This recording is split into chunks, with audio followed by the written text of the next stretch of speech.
ತೇರದಾಳ. ನಮಸ್ಕಾರ ವೀಕ್ಷಕರೇ, ಎಸ್ಎಂ ಸುದ್ದಿಮಿತ್ರ ಚಾನೆಲ್ಗೆ ಸ್ವಾಗತ ಸುಸ್ವಾಗತ. ಶ್ರೀ ಸಿದ್ದೇಶ್ವರ ಪೂರ್ವ ಪ್ರಾಥಮಿಕ ಮತ್ತು ಪ್ರೌಢಶಾಲೆಯ ವಾರ್ಷಿಕ ಸ್ನೇಹ ಸಮ್ಮೇಳನ 2026 ಜರುಗಿತು. ದಿವ್ಯ ಸಾನ್ನಿಧ್ಯ ಪರಮಪೂಜ್ಯ ಶ್ರೀ ಗಂಗಾಧರ ದೇವರು, ಹಿರೇಮಠ ತೇರದಾಳ. ಯುವಯತಿಗಳು ಪೂಜ್ಯ ಶ್ರೀ ಶಶಿಕಾಂತ್ ಗುರೂಜಿ ವಹಿಸಿದ್ದರು.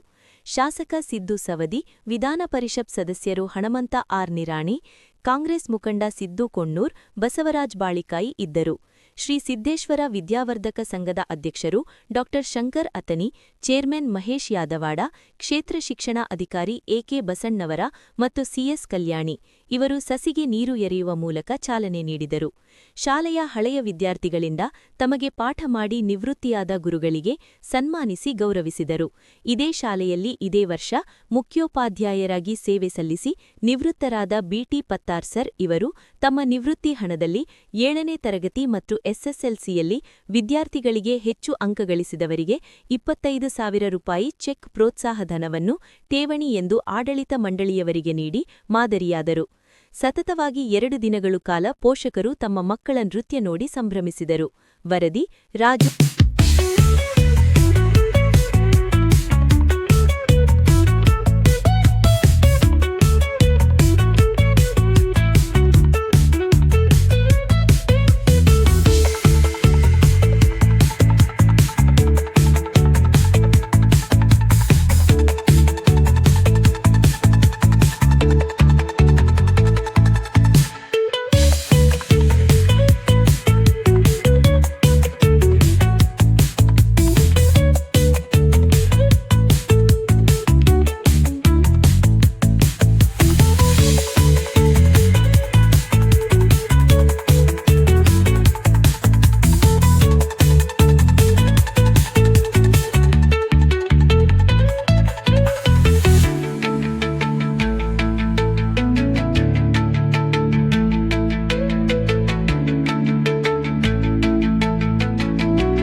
ಈ ನಾಡಿನ ನಾಯಕರಾಗುವಂಥ ಶಿಕ್ಷಣವನ್ನು ಕೊಡೋಣ.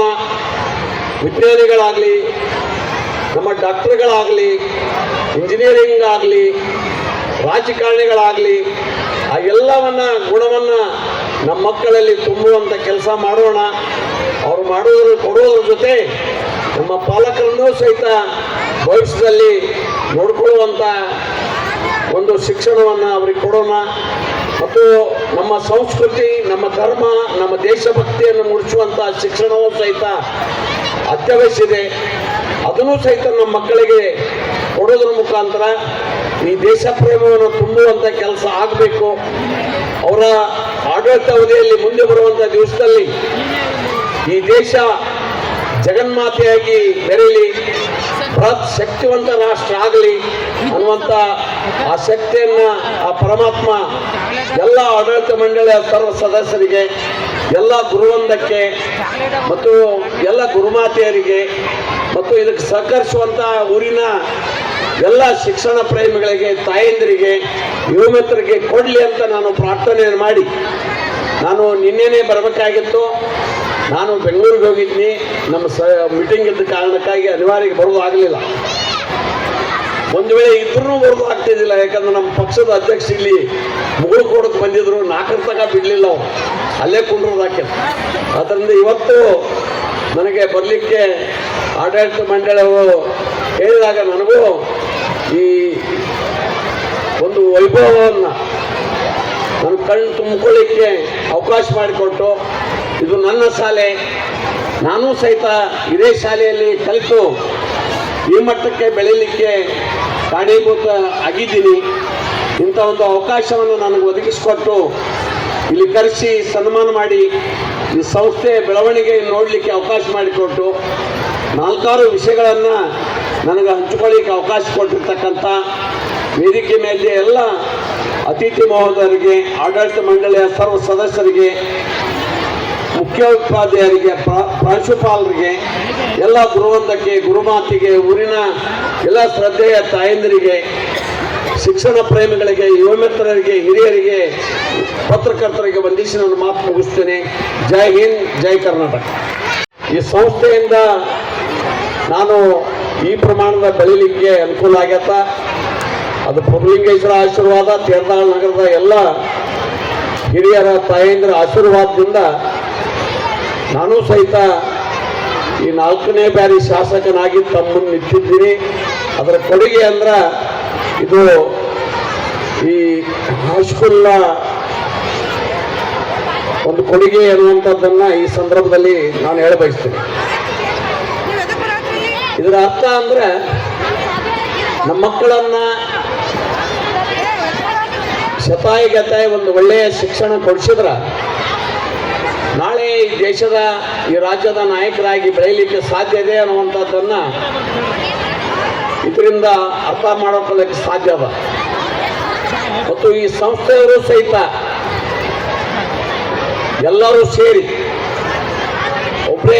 ಒಬ್ಬರೇ ಆಡಳಿತ ಇಲ್ಲಿ 4 ವಿಂಗಗಳನ್ನು ಮಾಡಿ 4 ವಿಂಗಗಳ ಆಡಳಿತ ಮಂಡಳಿಯನ್ನು ಬೇರೆ ಬೇರೆ ಮಾಡಿ, ಪದಾಧಿಕಾರಿಗಳನ್ನು ಬೇರೆ ಬೇರೆ ಮಾಡಿ, ಸುಮಾರು 2000 ಮೇಲ್ಪಟ್ಟು ವಿದ್ಯಾರ್ಥಿನಿಯರಿಗೆ ಶಿಕ್ಷಣ ಕೊಡ್ತಾರೆ ಅಂದರೆ ಇದು ಸಾಮಾನ್ಯ ಕೆಲಸ ಅಲ್ಲ. ಸುಮಾರು 200 ಶಿಕ್ಷಕರು ಸಹಿತ ಇಲ್ಲಿ ಕೆಲಸ ಮಾಡ್ತಾ ಇದ್ದೀವಿ ಸಂಸ್ಥೆಯ ಬೆಳವಣಿಗೆಗೆ. ನಾವು ಕಲಿಮುಂದ ಬಂದು ಭಾಳ ಸಣ್ಣ ಸಂಸ್ಥೆ ಇತ್ತು, ಹಾಗೂ ಸಹಿತ ಜೂನಿಯರ್ ಕಾಲೇಜ್ ಇತ್ತು. ಈಗ ಬದಲಾವಣೆಯಾಗಿ ಹಿಂದಗಡೆ ಹೋಗ್ಯದ. ಶ್ರೀ ಪ್ರಭುಲಿಂಗೇಶ್ವರ ಹೈಸ್ಕೂಲ್ ಅಂತಿತ್ತದು. ಈಗ ಬದಲಾವಣೆ ಮಾಡಿ ಈಗ ಈ ಸ್ವಂತ ಸಂಸ್ಥೆಯನ್ನು ಹುಟ್ಟುಹಾಕಿ ಬಹಳ ಯಶಸ್ವಿಯಾಗಿ ಈ ಊರಿನ ಸುತ್ತಮುತ್ತಲಿನ ಗ್ರಾಮಗಳಿಂದ ಆಗಮಿಸಿರ್ತಕ್ಕಂಥ ಮಕ್ಕಳಿಗೆ ಉತ್ಕೃಷ್ಟ ಶಿಕ್ಷಣವನ್ನು ಕೊಡುವಂಥ ಸಂಸ್ಥೆಯಾಗಿ ಹೊರಹೊಮ್ಮೆದ. ಮತ್ತು ಈ ಸಂಸ್ಥೆ ಬೆಳವಣಿಗೆ ನೋಡಿದ್ರೆ ಇದು ಇಲ್ಲೇ ನಿಲ್ಲಂಗಿಲ್ಲ. ನಾಳೆ ತೇರದಾಳದ ಒಂದು ಕೇಳಿಯಾಗಿ ಬೆಳೆಯುವಂಥ ಶಕ್ತಿ ಭಗವಂತ ಈ ಆಡಳಿತ ಮಂಡಳಿಗೆ ತಮ್ಮೆಲ್ಲರಿಗೂ ಕೊಟ್ಟಿದ್ದಾನೆ. ಅದಕ್ಕಾಗಿ ತಾವು ಎಲ್ಲರೂ ಸೇರಿ ಬಹುಶಃ ನೀವು ಈಗಾಗಲೇ ಲ್ಯಾಂಡ್ ತಗೊಂಡ್ರಿಲ್ಲ ಗೊತ್ತಿಲ್ಲ, ಇನ್ನೊಂದು 10-20 ಎಕರೆ ಲ್ಯಾಂಡನ್ನು ರಿಸರ್ವ್ ಮಾಡುವಂಥ ಕೆಲಸ ಮಾಡಿ ನಾಳೆ ಸಂಸ್ಥೆಯನ್ನು ಇನ್ನೂ ಹೆಚ್ಚು ಹೆಚ್ಚು ಬೆಳೆಸಲಿಕ್ಕೆ ನಮ್ಮ ಮಕ್ಕಳು ಬೇರೆ ಬೇರೆ ಕಡೆ ಹೋಗಲಾರದೆ ಬೇರೆಯವರು ಬಂದು ಇಲ್ಲಿ ಜ್ಞಾನ ಪಡೆಯುವಂಥ ಕಾರ್ಯಕ್ರಮ ಆಗಬೇಕನ್ನುವಂಥ ಮಾತನ್ನು ಈ ಸಂದರ್ಭದಲ್ಲಿ ಹೇಳ್ತೀನಿ. ಆ ರೀತಿಯಾಗಿ ಈ ಸಂಸ್ಥೆ ಒಳಗೆ ಯಾವುದೇ ರೀತಿ ಭೇದ ಭಾವ ಮಾಡಲಾರ್ದೆ, ಜಾತಿ ಭೇದ ಪಕ್ಷ ಭೇದ ಮಾಡಲಾರ್ದೆ ಒಂದಾಗಿ, ಇದು ಸರಸ್ವತಿ ಮಂದಿರ ಅಲ್ಲಂಪ್ರಭುವಿನ ಸ್ಥಾನ ಅಂತ ತಿಳ್ಕೊಂಡು ನಾವೆಲ್ಲರೂ ಭಕ್ತಿಯಿಂದ ನಮಿಸಿ ಈ ಸಂಸ್ಥೆ ಒಳಗಡೆ ಬಂದು ಇದೊಂದು ನಮ್ಮ ಜೀವನದ ಋಣ ತೀರಿಸುವಂಥ ಕೆಲಸ, ಈ ಸಮಾಜದ ಋಣ, ದೇಶದ ಋಣ ತೀರಿಸುವಂಥ ಕೆಲಸ ತಿಳ್ಕೊಂಡು ಸೇವಾ ಭಾವನೆಯಿಂದ ಈ ಸಂಸ್ಥೆಯಲ್ಲಿ ಕೆಲಸ ಮಾಡಿದ್ರೆ ಇದು ಬೃಹದಾಕಾರವಾಗಿ ಬೆಳೀಲಿಕ್ಕೆ ಸಾಧ್ಯ ಇದೆ ಅನ್ನುವಂಥ ಮಾತನ್ನು ಈ ಸಂದರ್ಭದಲ್ಲಿ ನಾನು ಹೇಳಬಯಸ್ತೇನೆ, ಸಲ್ಲಿಸಲಿಕ್ಕೆ ಬಯಸ್ತಾ ಇದ್ದಾರೆ.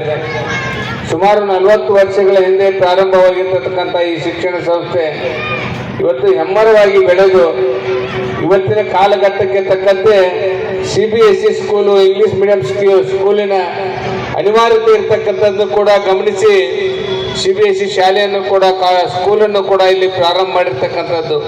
ಹಾಗೆ PU ಕಾಲೇಜನ್ನು ಪ್ರಾರಂಭ ಮಾಡಿರ್ತಕ್ಕಂಥ ನಿಮ್ಮೆಲ್ಲರ ಪ್ರಯತ್ನವನ್ನು ಕೂಡ ಇಲ್ಲಿ ಗಮನಿಸಿದರೆ ನಿಮ್ಗೆ ಎಷ್ಟು ಅಭಿನಂದನೆ ಸಲ್ಲಿಸಿದ್ರು ಕೂಡ ಕಡಿಮೆ ಅನ್ನುವಂಥ ಮಾತನ್ನು ಈ ಸಂದರ್ಭದಲ್ಲಿ ಹೇಳಿಕೆ ಬಯಸ್ತಾ ಇದ್ದೇನೆ. ಇವತ್ತಿನ ದಿನಮಾನಗಳಲ್ಲಿ ಶಿಕ್ಷಣ ಸಂಸ್ಥೆಯನ್ನ ನಡೆಸೋದು ಬಹಳಷ್ಟು ಕಷ್ಟಕರವಾಗಿರ್ತಕ್ಕಂಥದ್ದು. ಮುಂಚೆ ಎಲ್ಲ ಏನಾಗ್ತಿದ್ದು ಅಂತಂದ್ರೆ ಏಡೆಡ್ ಆಗ್ತಿದ್ದು, ಅನುದಾನಕ್ಕೆ ಒಳಪಡ್ತಾ ಇದ್ದು, ಸರ್ಕಾರ ಸ್ವಾಮಿತ್ವದಲ್ಲಿ ಶಾಲೆಗಳನ್ನು ನಡೆಸ್ತಕ್ಕಂಥದ್ದು ಆಗಿತ್ತು. ಕಳೆದ 35 ವರ್ಷಗಳಿಂದ ಇವತ್ತು ಯಾವ ಶಿಕ್ಷಣ ಸಂಸ್ಥೆಗೂ ಕೂಡ ಇವತ್ತು ಅನುದಾನದೇ ಇರದೇ ಇರತಕ್ಕಂಥ ಪರಿಸ್ಥಿತಿಯಲ್ಲಿ ಶಿಕ್ಷಣ ಸಂಸ್ಥೆಯನ್ನ ಕಟ್ಟಿ ಬೆಳೆಸ್ತಕ್ಕಂಥ ಕೆಲಸ ಈ ಶಿಕ್ಷಣ ಸಂಸ್ಥೆಯವರು ಮಾಡಿದಾರಲ್ಲ, ಹಾಗಾಗಿ ನಾನು ಅವರಿಗೆ ಅಭಿನಂದನೆಯನ್ನು ಸಲ್ಲಿಸಲಿಕ್ಕೆ ಇವತ್ತು ನಾ ಬಯಸ್ತಾ ಇದ್ದೇನೆ. ಬಹಳಷ್ಟು ಜನರು ಶಿಕ್ಷಕರು ಇಲ್ಲಿಂದ ಕಲಿತು ಇಲ್ಲಿಂದ ವಿದ್ಯಾಭ್ಯಾಸವನ್ನು ಪಡೆದುಕೊಂಡು ಉನ್ನತವಾಗಿರ್ತಕ್ಕಂಥ ಹುದ್ದೆಯಲ್ಲಿರ್ತಕ್ಕಂಥದ್ದು ಕೂಡ ನಾವೆಲ್ಲರೂ ಕೂಡ ಗಮನಿಸಿದ್ದೀವಿ ಅನ್ನುವಂಥ ಮಾತನ್ನ ಈ ಸಂದರ್ಭದಲ್ಲಿ ನಾನು ಹೇಳಿಕೆ ಬಯಸ್ತಾ ಇದ್ದೇನೆ. ಹಾಗೆ ಇವತ್ತು ಶಿಕ್ಷಣದ ಮಹತ್ವವನ್ನು ನಾವೆಲ್ಲರೂ ಕೂಡ ಅರಿತುಕೊಳ್ಬೇಕಾಗಿದೆ. ಬಹಳಷ್ಟು ಈಗಾಗಲೇ ನಮ್ಮ ಶಶಿಕಾಂತ್ ಗುರೂಜಿ ಅವರು ಮಾತನಾಡಿದರು. ಶಿಕ್ಷಣ ಕುರಿತು ಅನೇಕ ವಿಚಾರಗಳನ್ನು ತಮ್ಮ ಜೊತೆಗೆ ಹಂಚಿಕೊಂಡಿದ್ದಾರೆ. ನಾನು ಕೂಡ ಹೆಚ್ಚಿಗೆ ಸಮಯ ತೆಗೆದುಕೊಳ್ಳಿಕ್ಕೆ ಬಯಸೋದಿಲ್ಲ. ಇನ್ನೂ ಬಹಳಷ್ಟು ಕಾರ್ಯಕ್ರಮಗಳು ತಮ್ಮ ಇರತಕ್ಕಂಥ ಈ ಸಂದರ್ಭದಲ್ಲಿ ನಾನು ವಿದ್ಯಾರ್ಥಿಗಳನ್ನು ಉದ್ದೇಶಿಸಿ ಮಾತನಾಡಬೇಕಾಗಿದ್ದರೆ, ಈ ಭವ್ಯ ಭಾರತದ ಇತಿಹಾಸವನ್ನು ಕಟ್ಟಲಿಕ್ಕೆ, ಈ ಭವ್ಯ ಭಾರತದ ಇತಿಹಾಸವನ್ನು ನಿರ್ಮಾಣ ಮಾಡತಕ್ಕಂಥ ಶಕ್ತಿ ಎಲ್ಲಿದೆಯಪ್ಪ ಅಂತಂದ್ರೆ ಅದು ಶಾಲಾ ಕೊಠಡಿಯಲ್ಲಿ ಅಂತಕ್ಕಂಥದ್ದನ್ನ ನಾವೆಲ್ಲರೂ ಅರಿತುಕೊಂಡಿರ್ತಕ್ಕಂಥ ಸತ್ಯ ಅನ್ನುವಂಥ ಮಾತನ್ನು ಹೇಳಿಕೆ ಬಯಸ್ತಾ ಇದ್ದಾರೆ. ಒಂದ್ ಕಡೆ APJ ಅಬ್ದುಲ್ ಕಲಾಂ ರವರು ಹೇಳ್ತಾರೆ, ಈ ಭಾರತ ದೇಶದ ಮುಂದಿನ ಭವಿಷ್ಯವನ್ನು ನಿರ್ಮಾಣ ಮಾಡ್ತಕ್ಕಂಥವ್ರು ಮಕ್ಕಳು ಅಂತಕ್ಕಂಥದ್ದು. ಇನ್ನೊಂದು ಕಡೆ ಸ್ವಾಮಿ ವಿವೇಕಾನಂದರು ಹೇಳ್ತಾರೆ, ಸಶಕ್ತವಾಗಿರ್ತಕ್ಕಂಥ ಯುವಕರು ಈ ದೇಶವನ್ನ ಕಟ್ತಕ್ಕಂಥ ನಾಡನ್ನ ಕಟ್ತಕ್ಕಂಥವ್ರು ಅಂತಕ್ಕಂಥದ್ದು. ಇನ್ನೊಂದು ಕಡೆ ಡಾಕ್ಟರ್ ಸರ್ ಎಂ ರಾಧಾಕೃಷ್ಣನ್ರವರು ಕೂಡ ಹೇಳ್ತಾರೆ, ಡಾಕ್ಟರ್ ರಾಧಾಕೃಷ್ಣನ್ರವರು, ಶಾಲಾ ಕೊಠಡಿಯಲ್ಲಿರ್ತಕ್ಕಂಥ ಮಕ್ಕಳು ಈ ಭವ್ಯ ಭಾರತದ ಮುಂದಿನ ಪ್ರಜೆಗಳು ಅಂತಕ್ಕಂಥ ಮಾತನ್ನ ನಾವೆಲ್ಲರೂ ಕೂಡ ಗಮನಿಸಿದಾಗ ಅಂತಕ್ಕಂಥ ನಿಟ್ಟಿನಲ್ಲಿ ಯಾರು ಯೋಚನೆ ಮಾಡ್ತಾ ಇಲ್ಲ. ಈಗ ನಮ್ಮೆಲ್ಲರ ದೃಷ್ಟಿಯಲ್ಲಿ ಹೋಗ್ಬೇಕಂದ್ರೆ ಶಿಕ್ಷಣ ಜೊತೆಗೆ ಮಕ್ಕಳ ಸರ್ವಾಂಗೀಣ ಅಭಿವೃದ್ಧಿ ಆಗ್ಬೇಕು. ಮಕ್ಕಳ ಸರ್ವಾಂಗೀಣ ಅಭಿವೃದ್ಧಿ ಅಂತಂದ್ರೆ ದೈಹಿಕವಾಗಿ, ಮಾನಸಿಕವಾಗಿ ಸಾಮರ್ಥ್ಯವನ್ನು ಬೆಳೆಸಿಕೊಳ್ತಕ್ಕಂಥ ಶಿಕ್ಷಣದ ವ್ಯವಸ್ಥೆ ನಮಗೆ ಬೇಕಾಗಿದೆ. ನಮ್ಮ ದೇಶ, ನಮ್ಮ ನಾಡು, ನಮ್ಮ ನುಡಿ, ನಮ್ಮ ನೀರು, ನೆಲ, ಜಲ, ಭಾಷೆ ಬಗ್ಗೆ ಗೌರವಯುತವಾಗಿ ಬದುಕತಕ್ಕಂಥ ಬದುಕನ್ನು ಕಟ್ಟಿಕೊಳ್ತಕ್ಕಂಥ ಶಿಕ್ಷಣ ಇವತ್ತು ನಮಗೆ ಬೇಕಾಗಿದೆ. ಅಂಥ ಮೌಲ್ಯಗಳು ಕೂಡ ಇವತ್ತು ಶಿಕ್ಷಣದ ಪಠ್ಯಕ್ರಮಗಳಲ್ಲಿ, ಶಿಕ್ಷಣದ ಸಿಲೆಬಸ್ನಲ್ಲಿ ಇವತ್ತು ಬರಬೇಕಾದ ಅನಿವಾರ್ಯತೆ ನಮ್ಮೆಲ್ಲರ ಮುಂದಿದೆ. ಈಗಾಗಲೇ ಗುರೂಜಿ ಅವರು ಹೇಳಿದ, ಸಂಗೊಳ್ಳಿ ರಾಯಣ್ಣ, ಕಿತ್ತೂರು ರಾಣಿ ಚೆನ್ನಮ್ಮ, ಡಾಕ್ಟರ್ BR ಅಂಬೇಡ್ಕರ್ ಅವರನ್ನು ನಾವು ಆದರ್ಶವಾಗಿ ಇಟ್ಟುಕೊಳ್ಬೇಕು. ಅಂತ ಮಕ್ಕಳು ತಾವು ತಯಾರಾಗಬೇಕು ಅಂತಕ್ಕಂಥದ್ದನ್ನ ಯಾಕೆ ಹೇಳಿದ್ರಂದ್ರೆ, ಶಿಕ್ಷಣದಲ್ಲಿ ಮೌಲ್ಯಗಳು ಬೇಕು, ಶಿಕ್ಷಣದಲ್ಲಿ ಸಂಸ್ಕಾರಗಳು ಬೇಕು, ಶಿಕ್ಷಣದಲ್ಲಿ ಆದರ್ಶ ವ್ಯಕ್ತಿಗಳ ಬದುಕಿನ ಸಾರವನ್ನು ನಾವು ತಿಳಿದುಕೊಂಡು ನಾವು ಅವರಂತೆ ಆಗ್ಲಿಕ್ಕೆ ಪ್ರಯತ್ನವನ್ನು ಮಾಡಬೇಕು ಅಂತಕ್ಕಂಥ ನಿಟ್ಟಿನಲ್ಲಿ ಇವತ್ತು ಎಲ್ಲವನ್ನ ಹೇಳ್ತಕ್ಕಂಥ ಶಿಕ್ಷಣದ ಪಾಠ ಪ್ರವಚನಗಳ ಮುಖಾಂತರ ಇವತ್ತು ಶಾಲೆಯಲ್ಲಿ ಬೇಕಾಗಿದೆ. ಹಿಂಗಾಗಬೇಕಾಗ್ಯದ. ನಮ್ದು ಬಹಳಷ್ಟು ವಿಷಯ ನಾಳಕ್ಕೆ ಹೋಗುವುದಿಲ್ಲ. ಡಾಕ್ಟರ್ BR ಅಂಬೇಡ್ಕರ್ ಅಂತ ಹೇಳಿ. ಎಷ್ಟೋ ವರ್ಷ ಆದ್ರೂ ಯಾಕೆ ನಮ್ಮೊಳಗ ಜೀವಂತದಾರ? ಇವತ್ತು ಧರ್ಮ, ಮಠ ಮಂದಿರ, ರಾಜ್ಯ, ಜಿಲ್ಲೆ, ತಾಲೂಕು, ಊರು ಎಲ್ಲಕ್ಕೂ ಒಂದೊಂದು ಗ್ರಂಥ ಅದಾವ. ಆದ್ರೆ ಇಡೀ ಭಾರತದೊಳಗ ಪ್ರತಿಯೊಬ್ಬರು ಅನುಕರಣೆ ಮಾಡಿ ಅದರಂಗ ನಡೀತಕ್ಕಂಥ ಶ್ರೇಷ್ಠವಾಗಿರ್ತಕ್ಕಂಥ ಗ್ರಂಥ ಕೊಟ್ಟು ಡಾಕ್ಟರ್ BR ಅಂಬೇಡ್ಕರ್ ಸಂವಿಧಾನ ಕೊಟ್ಟು ಹೋಗ್ಯಾರ. 53,000 ಗ್ರಂಥಗಳನ್ನ ಬರೆದಾರ ಅವರು. ಯಾವ ಪುಟದೊಳಗೆ ಏನದ ಅಂತ ಕೇಳಿದ್ರು ಸಹಿತ ಗ್ರಂಥ ಹಿಡಿಲಾರ ಹೇಳುವಂತ ಜ್ಞಾನಿ, ಬ್ಯಾರಿಸ್ಟರ್ ಪದವಿ. ಅವರು ಒಂದು ಘಟನೆ ನೆನಪು ಮಾಡ್ಕೊಳ್ತೀನಿ. ಸ್ವತಂತ್ರ ಹೋರಾಟದ ನಂತರದಲ್ಲಿ ಕೋರ್ಟಿನೊಳಗೆ ವಾದ ಮಾಡ್ತಾ ಇರ್ತಾರ. ಮಧ್ಯಾಹ್ನ 1 ಗಂಟೆ ಸಮಯಕ್ಕೆ ಯಾರೋ ಒಂದು ಚೀಟಿ ತಂದು ಕೊಡ್ತಾರ. ಅದನ್ನು ಓದಿ ಮತ್ತೆ ಜೈಲಿನೊಳಗೆ ಇಟ್ಕೊಂಡು ವಾದ ಮಾಡ್ಲಿಕ್ಕೆ ಪ್ರಾರಂಭ ಮಾಡುತ್ತಾ. ಅವಾಗ ಬ್ರಿಟಿಷ್ ನ್ಯಾಯವಾದಿ ಕೇಳ್ತಾನೆ, ಸರ್ ಏನೋ ಒಂದು ಚೀಟಿ ಬಂತಲ್ಲ, ಏನಿತ್ತು ಅದ್ರಾಗಂತ ಡಾಕ್ಟರ್ BR ಅಂಬೇಡ್ಕರ್ ಹೇಳ್ತಾರ, ಸರ್ ನನ್ನ ಧರ್ಮ ಪತ್ನಿ ತೀರ್ ಹೋಗಿದಾಳ, ಸುದ್ದಿ ಬಂತು, ಅದನ್ನು ಓದಿ ಜೈಲಿನೊಳಗೆ ಇಟ್ಕೊಂಡೇ ಸರ್. ಅವಾಗ ಬ್ರಿಟಿಷ್ ನ್ಯಾಯವಾದಿ ಅಂತಾನ, ಸರ್ ನನ್ನ ಧರ್ಮ ಪತ್ನಿ ತೀರಿದ ಸುದ್ದಿ ಏನಾದ್ರು ನನಗೆ ಬಂದಿದ್ರೆ ಮನೆಗೆ ಹೋಗ್ತಾ ಇದ್ದೆ, ನೀವ್ಯಾಕೆ ಇಲ್ಲೇ ಇದ್ರಿ ಸರ್, ವಾದ ಯಾಕೆ ಮಾಡ್ತಾ ಇದ್ದೀರಿ ಅಂತಂದಾಗ ಡಾಕ್ಟರ್ BR ಅಂಬೇಡ್ಕರ್ ಹೇಳ್ತಾರೆ, ಸರ್ ನನ್ನ ಧರ್ಮ ಪತ್ನಿ ತೀರಿ ಹೋಗ್ಯಾಳ, ನಾನು ಹೋದ್ರೆ ವಾಪಸ್ಸೇನು ಜೀವಂತಾಗಿ ಬರೋದಿಲ್ಲ. ಅದರನ್ನ ಯಾಕೆ ವಾದ ಮಾಡಕತ್ತೀನಿ ಅಂದ್ರೆ, ಸ್ವತಂತ್ರ ಹೋರಾಟದೊಳಗೆ ಗಟ್ಟಿಯಾಗಿ ಕೆಚ್ಚದೆಯಿಂದ ಸ್ವಾತಂತ್ರ್ಯಕ್ಕಾಗಿ ಹೋರಾಟ ಮಾಡಿರ್ತಕ್ಕಂಥ 47 ಜನ ಹೋರಾಟಗಾರರು ಕಟಕಟಿ ಒಳಗೆ ನಿಂತಾರ. ನಾವು ವಾದ ಮಾಡದಿದ್ರೆ ಗಲ್ಲಿಗೆ ಹೋಗ್ತಾರ, ಅವ್ರು ಉಳಿಸ್ಕೋಬೇಕಾಗಿ ಸರ್, ಅದಕ್ಕೆ ವಾದ ಮಾಡ್ತಾ ಇದ್ದೀನಿ ಅಂತ.